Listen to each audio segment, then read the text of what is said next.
Hi everyone, my name's Tali. I work for First Union and I'm here on behalf of the CTU. I work alongside the CTU on the Boycott, Divestment and Sanctions campaign.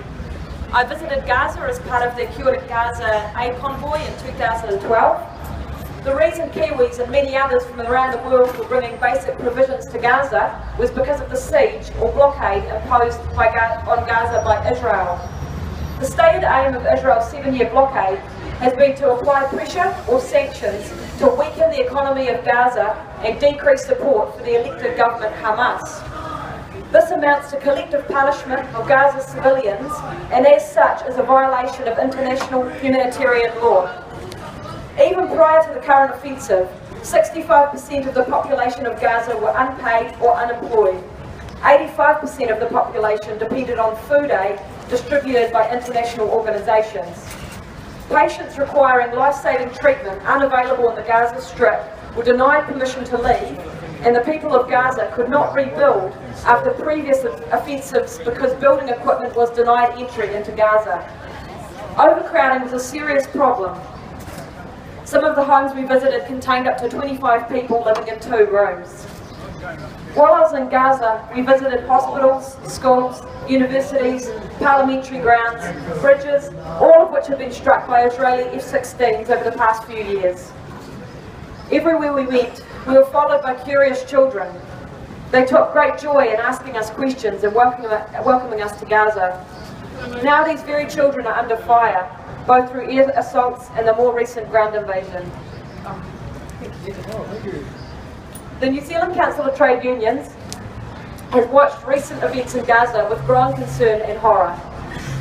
Through affiliated unions, the CTU has over 330,000 members and is one of the largest democratic organisations in New Zealand.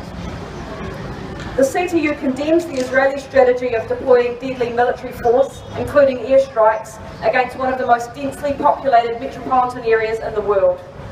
More than 2,000 comrades, sons, mothers, aunties, grandmothers have been killed. The CTU has called upon the New Zealand government to bring its full diplomatic weight to bear on this issue through every available channel, including economic, cultural and diplomatic boycotts and sanctions on Israel. With urgency, New Zealand must divest from Israeli companies such as those the New Zealand SuperFund currently invests in.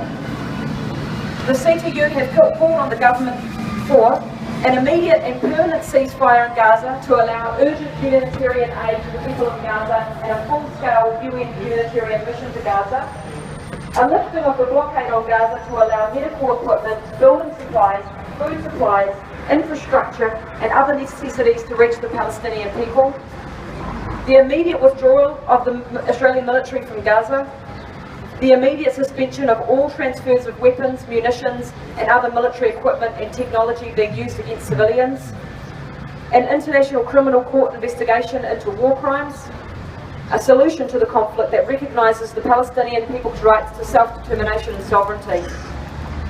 Further, the CTU intends to push, with the support of our member unions, for a campaign of boycott, divestment and sanctions by consumers, retailers and investors, and to highlight the suffering of the Palestinian people. When I was in Gaza, I met a man who had already lost 2 of his children to Israeli missiles over a 4-year period. He told me if we lost our dignity, we'd be our own enemy. Perhaps that is the spirit that has seen the people of Gaza return and build, even in the face of attacks and unimaginable adversity.